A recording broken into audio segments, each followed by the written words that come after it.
El Ministerio Apostólico de Enseñanza y Predicación Rema Internacional presenta hoy la proclamación de las buenas nuevas de Dios para tu vida. El mensaje de ayer, el mensaje de hoy y el mensaje para la eternidad a los que tienen hambre y sed de la palabra de Dios. Un querigma de Dios para el que oiga, el que tiene oídos para oír. Escuche el dabar del Eterno a las naciones. Ahora es el tiempo para recibir el rema del Espíritu Santo a tu espíritu. Escuchemos con fe la memra del Señor para el alma. Cuando la autoridad es atacada. Vamos a tener como base Mateo capítulo 21, verso 23 al 27. Leemos la palabra de Dios. Dice así: Cuando vino al templo, los principales sacerdotes y los ancianos del pueblo se acercaron a él mientras enseñaba y le dijeron: ¿Con qué autoridad haces estas cosas? ¿Y quién te dio esta autoridad? Respondiendo Jesús les dijo: Yo también os haré una pregunta, y si me la contestáis, también yo os diré con qué autoridad hago estas cosas. El bautismo de Juan, ¿de dónde era? ¿Del cielo o de los hombres? Ellos entonces discutían entre sí diciendo: Si decimos del cielo, nos dirá: ¿por qué pues no le creísteis? Y si decimos de los hombres, tememos al pueblo, porque todos tienen a Juan por profeta. Y respondiendo a Jesús, dijeron: No sabemos. Y él también les dijo: Tampoco yo os digo con qué autoridad hago estas cosas. Hagamos una corta oración. Padre, gracias te damos. Te bendecimos, Señor, y te exaltamos. Reconocemos tu poder. Reconocemos que tú eres el creador de los cielos y la tierra, que por ti existen todas las cosas y que tú guardas a aquellos que han puesto su confianza en ti, que confían en ti. Gracias, háblanos en esta hora por medio de tu palabra. Y guíanos a la obediencia, a la sujeción, a la sumisión a tus pies. Muchas gracias, en el nombre poderoso de Cristo Jesús. Amén. Tenemos un pasaje, como siempre, súper interesante. Un pasaje con una historia emocionante. Tenemos a Jesús entrando en Jerusalén. Podríamos decir que es el año 33 después de Cristo. O si tenemos en cuenta los años de diferencia que hay entre el calendario gregoriano y el calendario tradicional, entonces podríamos decir que esto fue aproximadamente en el año 27 después de Cristo. A muchas personas no les interesa mucho la fecha, o los tiempos, pero cuando ya hay personalidades que tratan como de difamar, como de quitarle el valor que tiene lo que es en sí la narración bíblica, entonces sí hay que darles argumentos de peso de cuándo sucedieron las cosas, en qué fecha, en qué lugar, cómo sucedieron las cosas, para que todos se den cuenta que lo que narra la Biblia no es mito, no es leyenda, no son fábulas, es la palabra de Dios. Y la palabra de Dios está enmarcada en un espacio netamente oriental o del Asia Menor, y que tiene todo un contexto histórico, político, religioso, espiritual, que tiene y debe ser estudiado. Bien, ya teniendo esto como base, pensemos ahora en Jesús entrando en la ciudad de Jerusalén una semana antes de la crucifixión.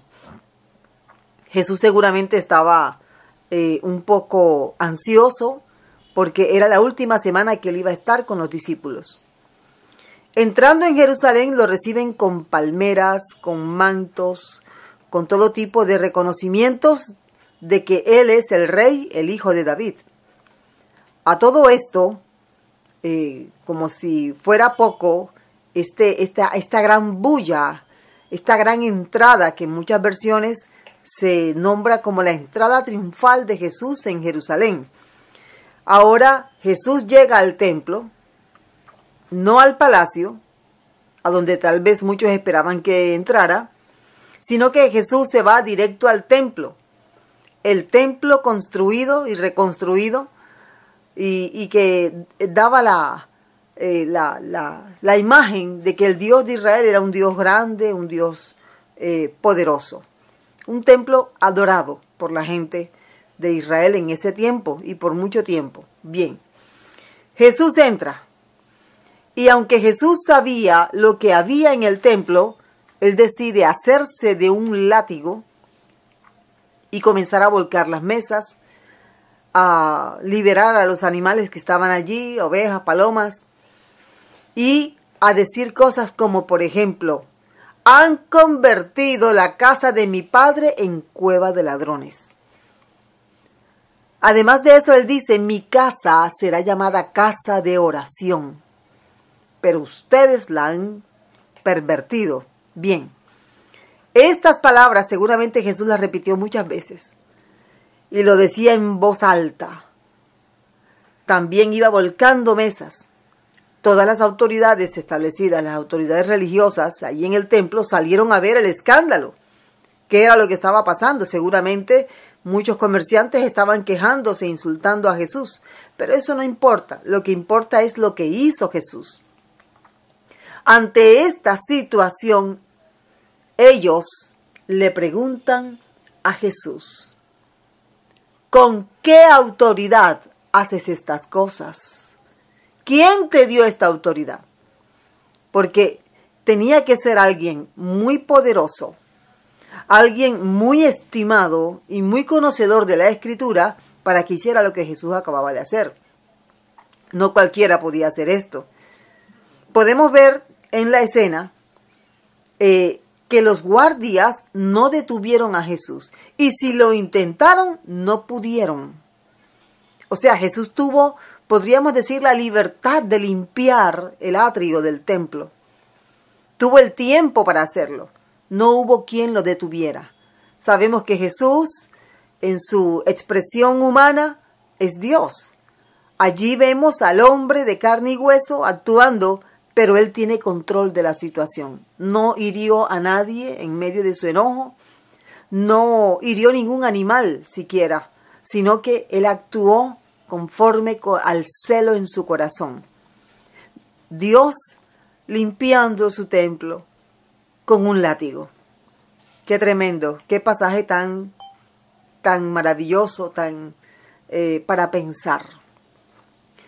En medio de todo esto, Jesús, sabiendo quiénes eran los que estaban preguntándole, los principales sacerdotes, los ancianos, a los que el pueblo les debía respeto, reverencia, etcétera, por ser las autoridades, supuestamente, que Dios había establecido en su templo.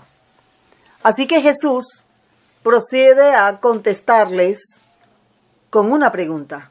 Esta es una forma de enseñar, una forma de aclarar y una forma de dejar al enemigo como callado.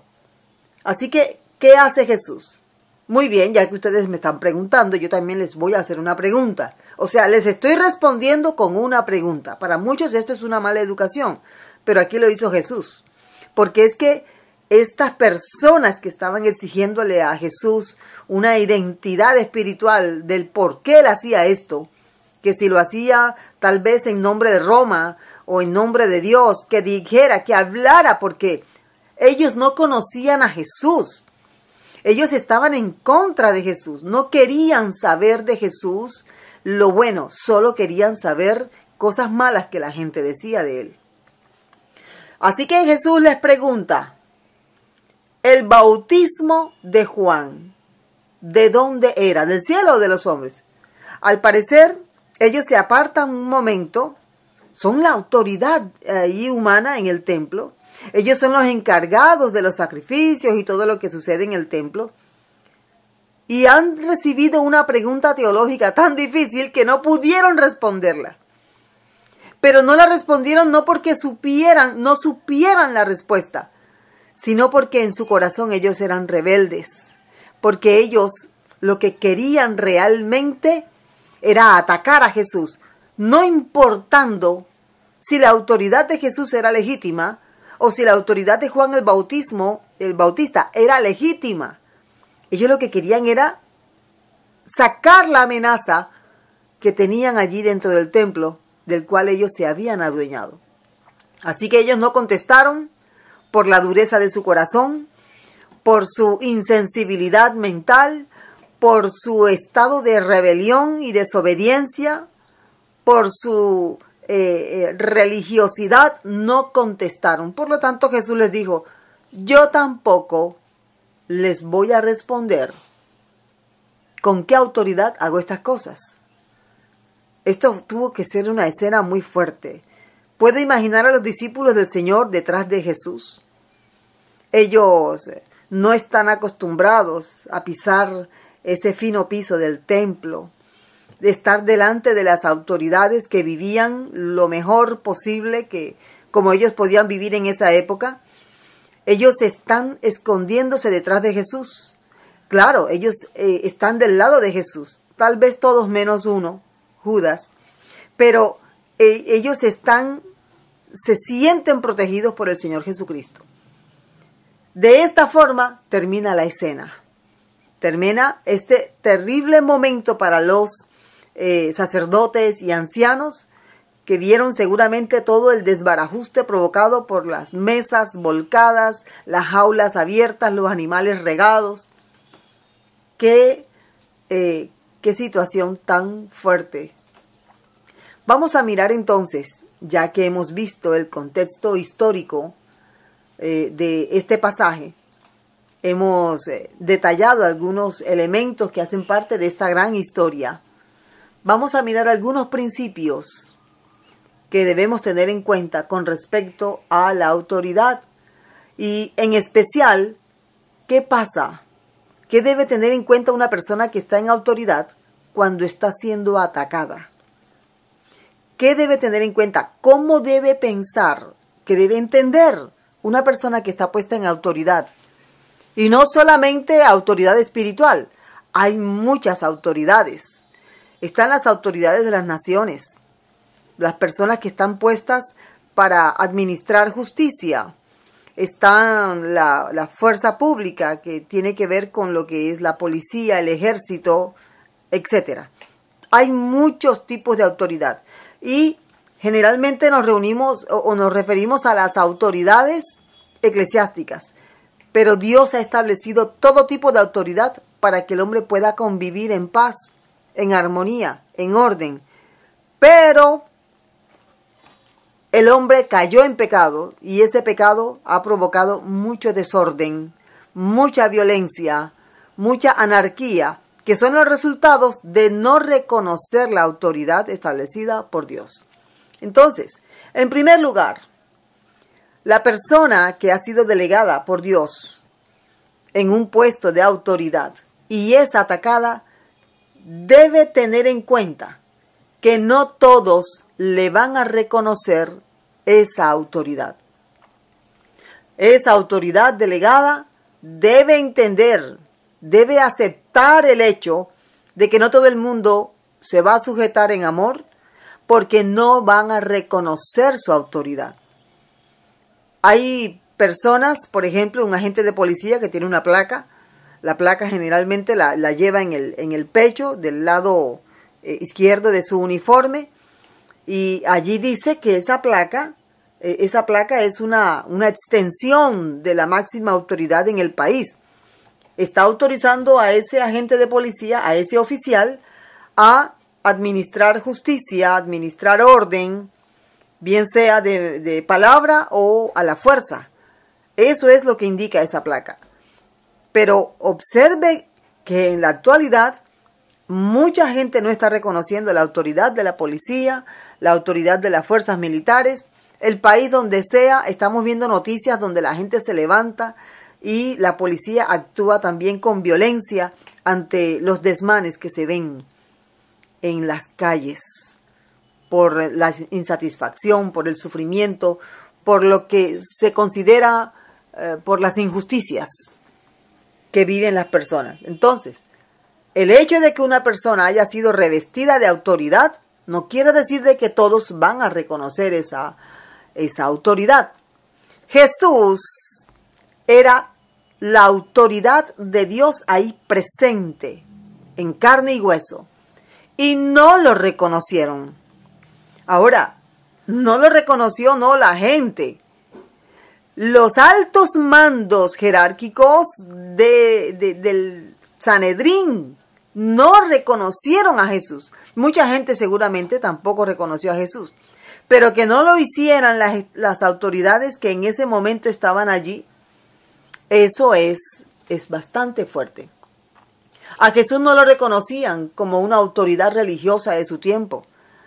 Por algunos motivos, podríamos mencionar, él no era un rabino formado conforme a las tradiciones de los demás rabinos.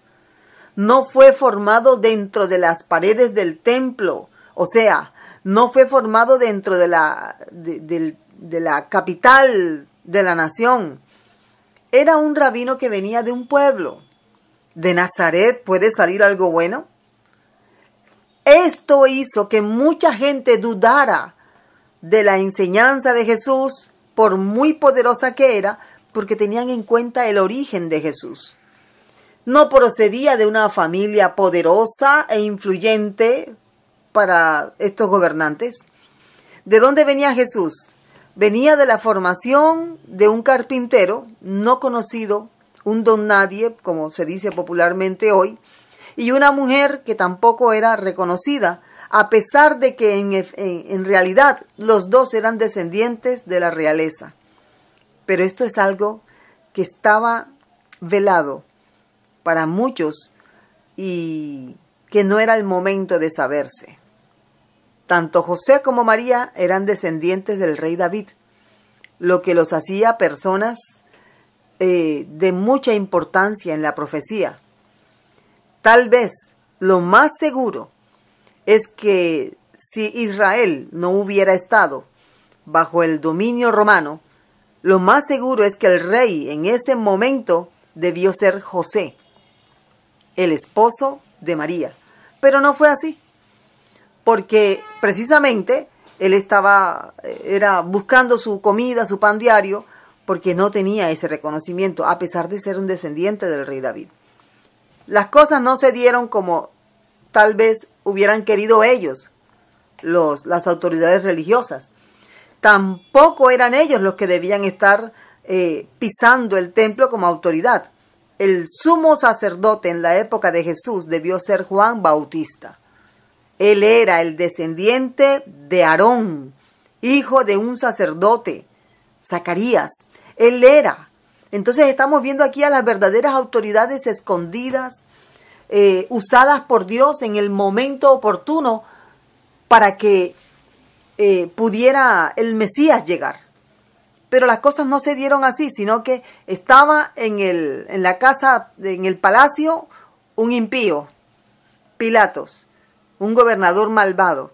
Y tenemos acá en el templo Anás y Caifás, hombres que habían comprado el puesto del sumo sacerdocio. Así que ellos estaban poniendo a Jesús públicamente, porque esto no fue a escondidas, estaban poniendo a Jesús contra las cuerdas porque no reconocían su autoridad. Nicodemo sí reconocía la autoridad de Jesús. Reconocía a Jesús y reconocía su autoridad, pero los demás no. Ni los líderes religiosos, ni los líderes políticos. Entonces, ¿de qué manera actuaban ellos, ya que no reconocían la autoridad de Jesús? Cuestionando a Jesús. Lo cuestionaron. Por ejemplo, una de las preguntas que le hacen es esta que tenemos aquí como base de la enseñanza. Aquí también está otra donde a Jesús le dicen, ¿dónde está tu Padre? Juan 8:18. ¿Dónde está tu Padre? Dando a entender de que Jesús era hijo de una persona desconocida, porque posiblemente su mamá había sido ultrajada por un soldado romano y él Jesús era producto de ese ultraje. Entonces, no reconocen a Jesús como el hijo de José. Y Jesús está hablando de su padre, su padre, su padre. Pero ellos saben que el padre humano, adoptivo de Jesús, era José. Así que, ¿dónde está tu padre? ¿Tú por qué hablas con esa autoridad? A lo que Jesús responde, ni a mí me conocéis, ni a mi padre. Si a mi padre conocieseis, también a mi padre conoceríais. Evidentemente, estos líderes religiosos en el momento eran unos impíos, con toda la vestidura y todo el conocimiento que requería un líder religioso. Ellos no reconocieron a Jesús. Así que, para todos los pastores, para todas aquellas personas a las que Dios ha llamado a ejercer un ministerio dentro de la iglesia, si te has dado cuenta de que no reconocen tu autoridad, recuerda, a Jesús tampoco lo reconocieron quienes debieron reconocerlo y anunciarlo al pueblo. Entonces, cuando tú ves que vienen y te hacen cuestionamientos y te preguntan y como que no creen en lo que tú dices, esto pasa mucho con los jóvenes. Por eso es que el apóstol Pablo le dice a Timoteo, nadie tenga en poco tu juventud. Más bien tú procura ser un ejemplo para todos los que te observan. Porque los jóvenes, por su ternura, por su poca experiencia en el campo laboral, administrativo, eclesiástico, son jóvenes. Entonces la gente tiende a no creer en los jóvenes. Básicamente no creen en la autoridad de un joven que está en la iglesia. Ahora, es cierto que un joven es inexperto en muchas cosas, pero si lo puso Dios, hermano, tenemos que escucharle, tenemos que respetarle y reconocer lo que Dios le ha dado. ¿Cómo se hace eso? Observando la conducta del joven. ¿Qué fue lo que le dijo el apóstol Pablo a Timoteo? Mira, da un buen ejemplo para que no duden de tu autoridad. Básicamente es lo que el apóstol le dice a Timoteo. Hoy también la autoridad de una persona es menoscabada si no participa de ciertos moveres, ciertos ministerios. La Biblia enseña doctrinalmente que Dios estableció 5 ministerios. El Señor Jesucristo, pastores, apóstoles, evangelistas, maestros, profetas. Lo que está más de allí debe ser cuestionado. Pero lo que Dios ha establecido, entonces hay que aceptar su autoridad. ¿Qué es importante para aceptar, recibir la autoridad que Dios ha delegado en una persona? El testimonio. El testimonio. La persona puede predicar muy bonito, pero si su conducta no es consecuente con su predicación, no se va a reconocer. La gente no reconoce esa autoridad. La persona puede tener dones del Espíritu Santo, pero si no estudia, si no se capacita con la palabra de Dios, entonces llega un momento en que los dones como que ya no son el atractivo. Y lo que la gente está esperando es guianza, que Dios se muestre a través de X o Y directivo o ministro elegido por Él. Entonces, si la gente va a atacar, la gente va a irse en contra de la autoridad, como está pasando actualmente en muchos países, en diferentes ciudades del mundo. Esto se ve a nivel educativo, a nivel político, a nivel eclesiástico. La gente se está levantando contra las autoridades. ¿Por qué? Porque los ejemplos, la conducta de quienes están ejerciendo autoridad no es confiable, no satisface. Personas que predican contra el adulterio, pero ellos están en adulterio. Personas que predican contra la mentira, pero ellos son mentirosos. Personas que no tienen temor de Dios y llaman al pueblo a entregarse a Dios.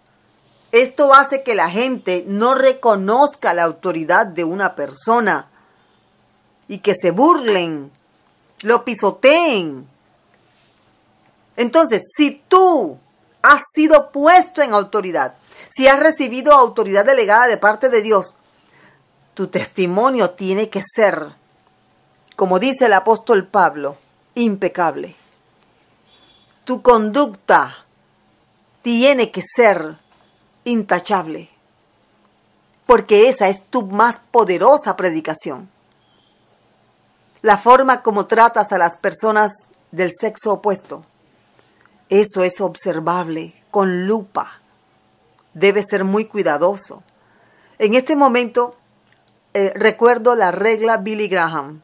De pronto algunos la conocerán. ¿Cuál era la regla Billy Graham?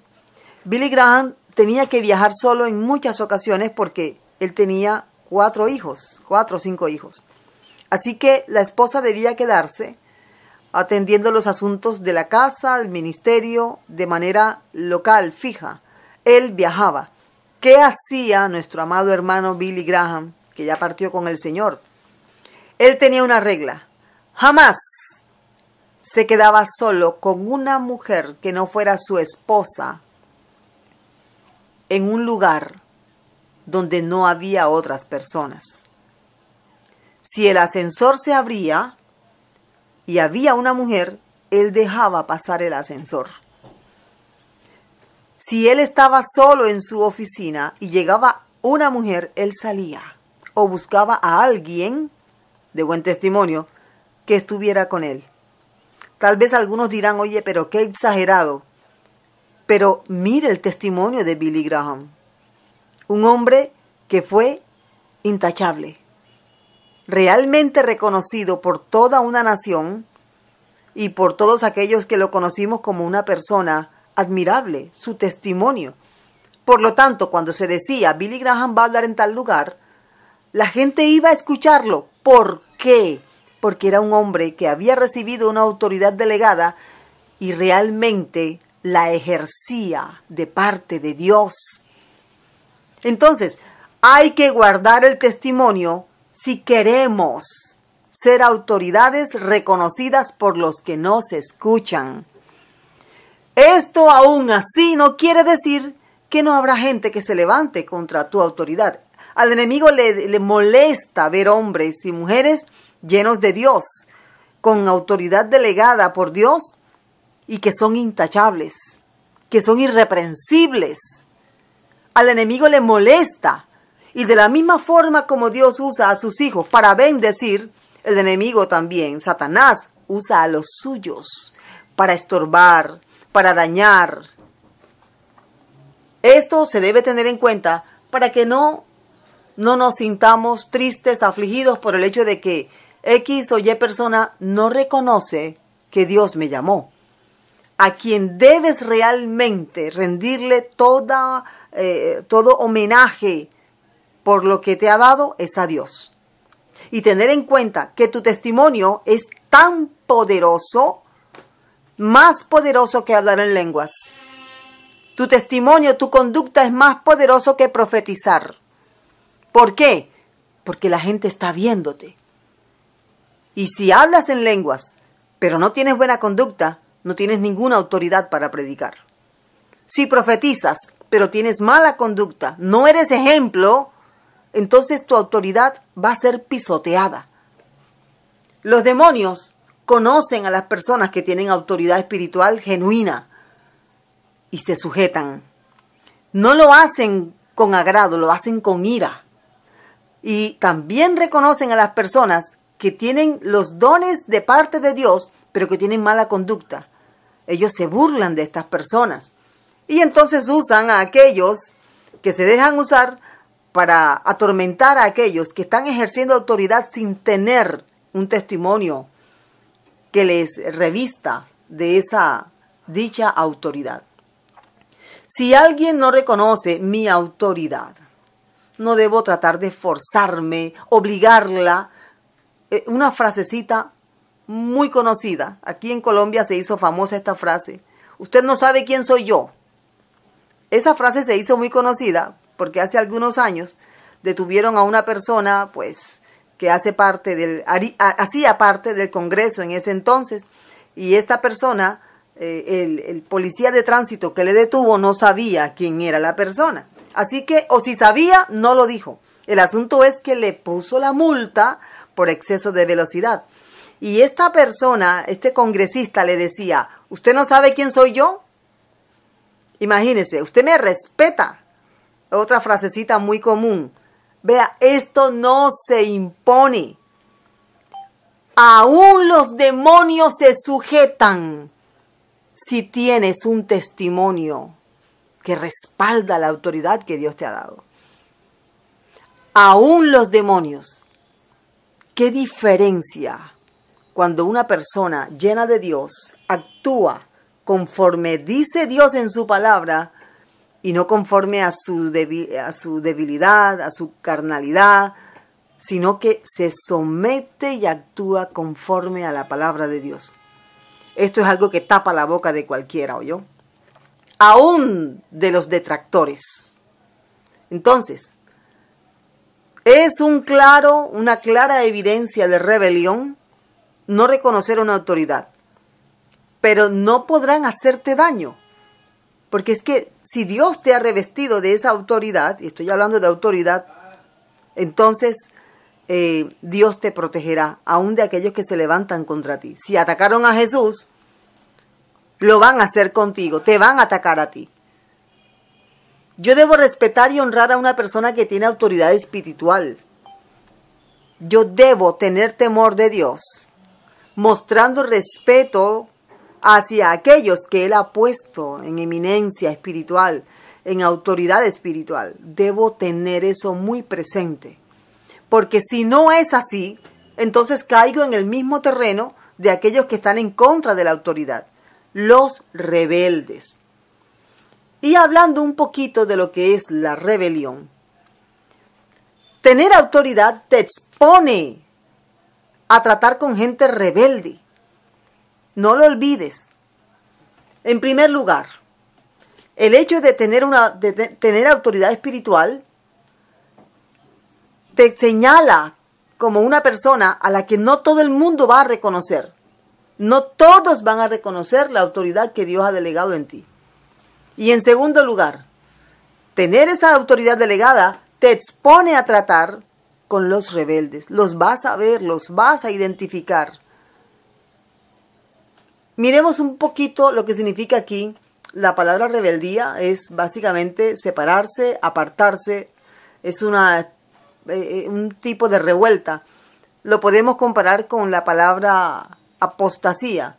Un rebelde es una persona que está dentro del cuerpo eclesiástico, pero no camina en el mismo sendero de lo que Dios ha establecido.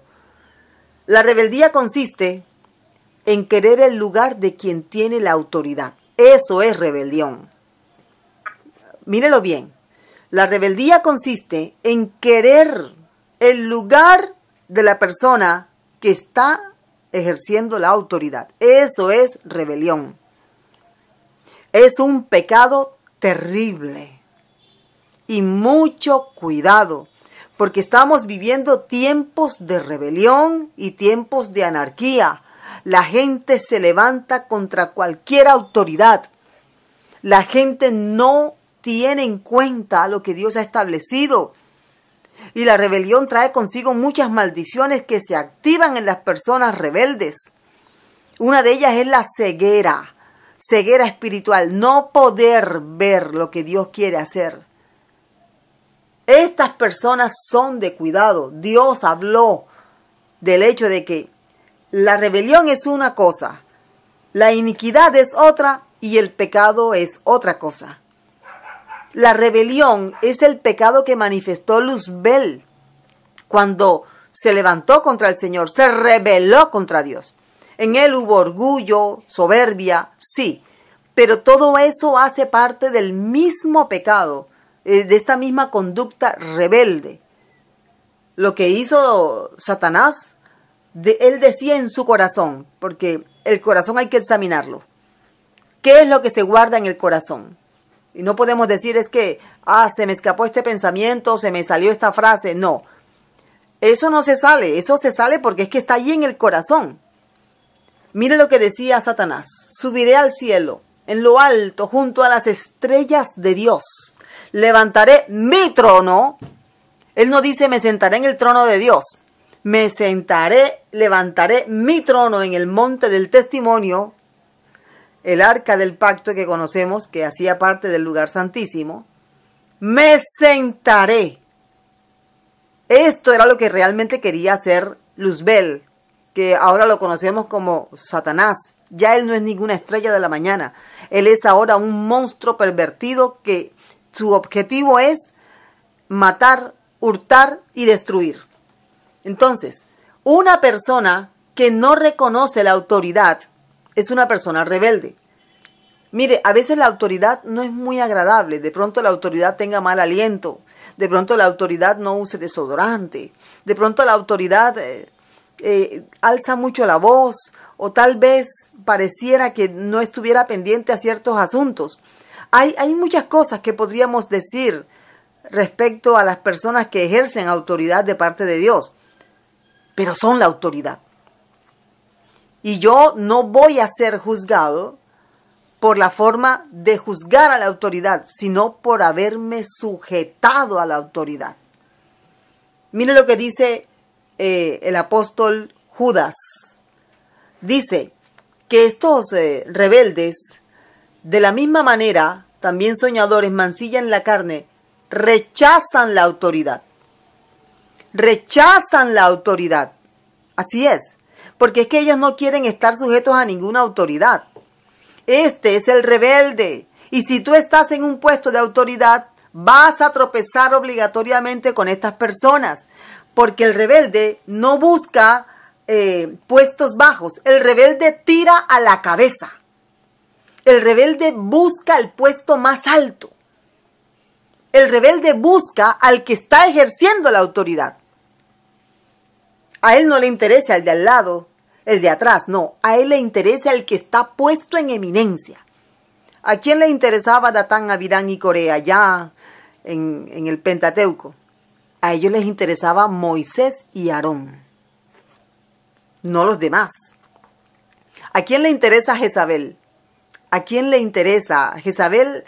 ¿A quién le pone la mirada? A los pastores. Observemos eso, no lo vamos a perder de vista.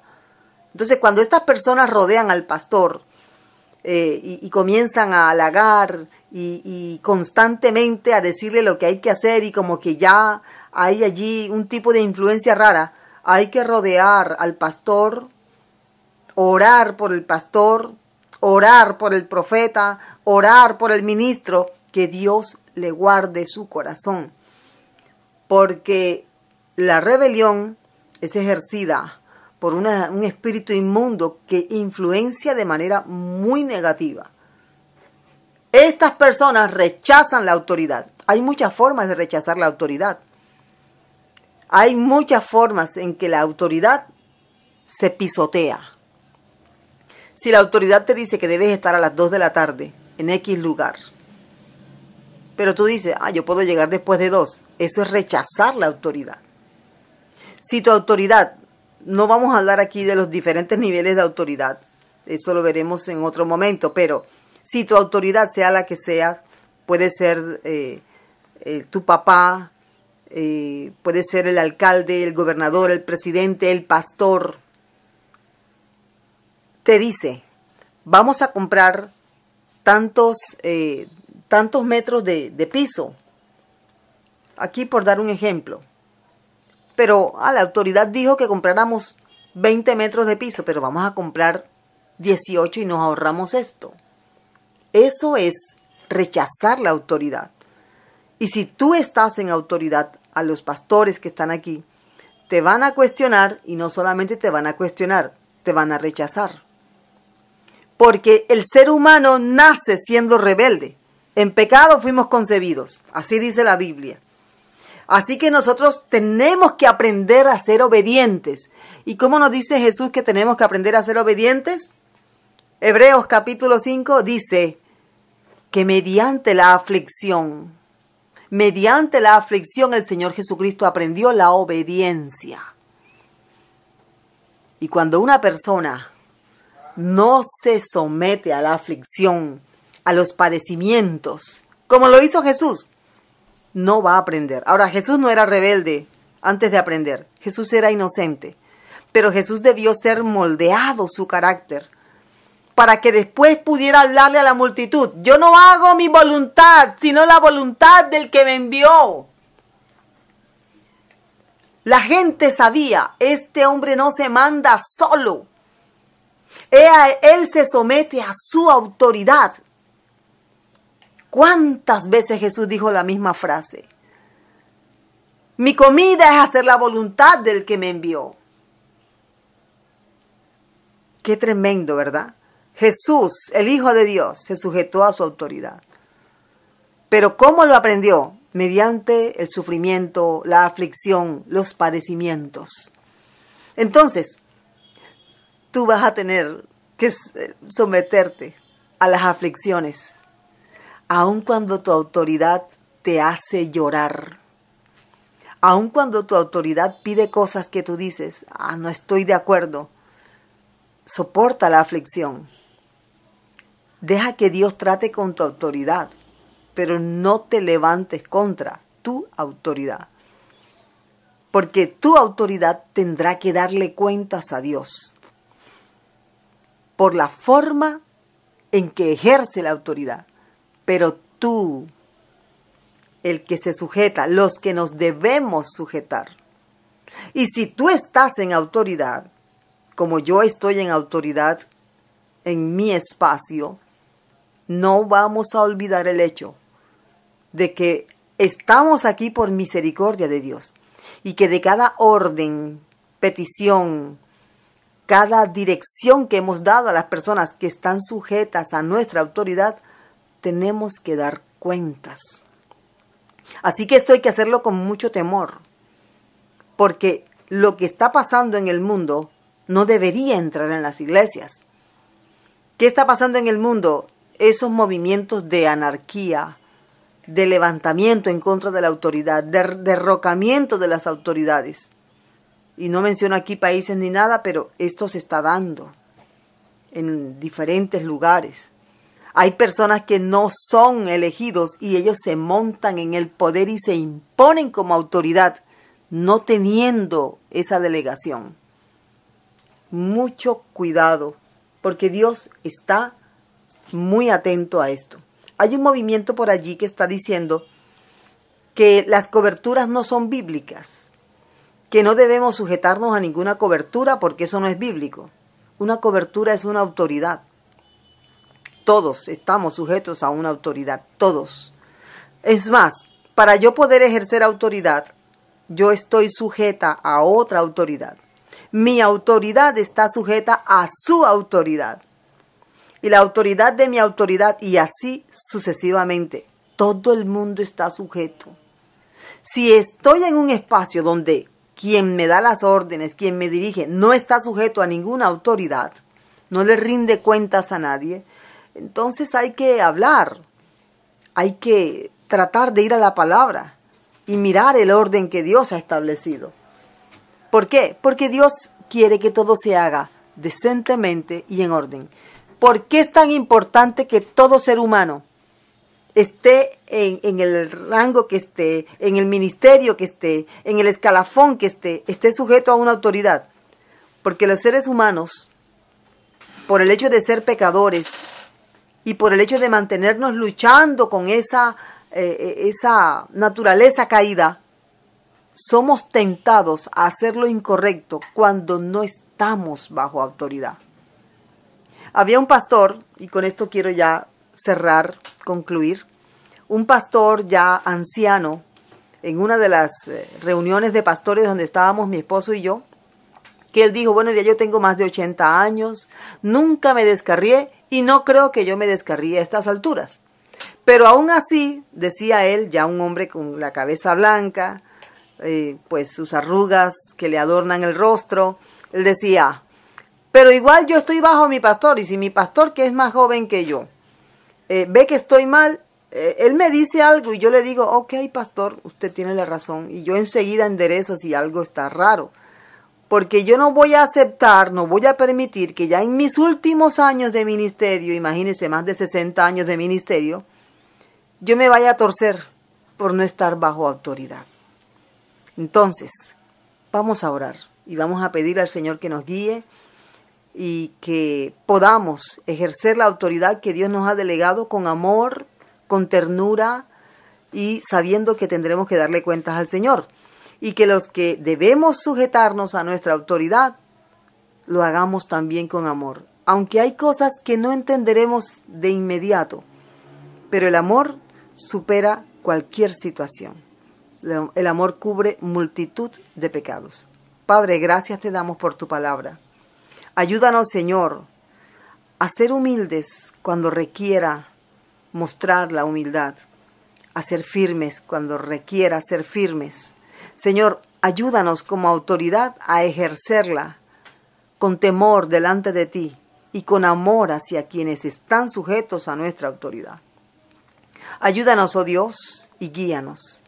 Y quita toda rebelión, todo vestigio, marca, señal de rebelión en los que están escuchando ahora o en el futuro, Señor. Y ayúdanos a que, aunque en el mundo no se reconozca la autoridad, nosotros te reconocemos a ti. La autoridad que delega, la autoridad inherente, aquella que otorga, de acuerdo a tu conocimiento y de acuerdo a tu misericordia. Gracias te damos, Rey Eterno, en el nombre de Cristo Jesús. Amén. El Ministerio Apostólico Rema Internacional pone a disposición esta predicación. Ofrecemos ministración a simposios, seminarios, campañas evangelísticas, educación globalizada sana y de carácter interdenominacional. Escríbanos a ministerioremainternacional@gmail.com o llámenos al celular 316-270-7181.